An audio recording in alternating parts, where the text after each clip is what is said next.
If you've forgotten your Walmart password or need to reset it for any reason, follow these simple steps to regain access to your account. Step 1. Visit the Walmart sign-in page. Go to the official Walmart website and click on the account icon at the top right corner. From the drop-down menu, select Sign In to access the login page. Step 2. Click on Forgot Password. On the sign-in page, locate and click the Forgot Password link. This will direct you to the password recovery process. Step 3. Enter your email address.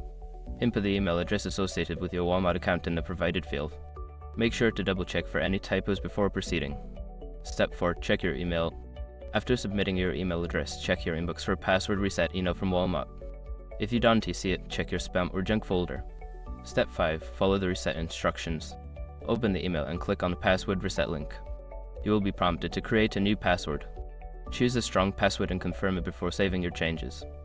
Once you've completed these steps, you should be able to log into your Walmart account with your new password. If you encounter any issues, consider reaching out to Walmart customer support for further assistance.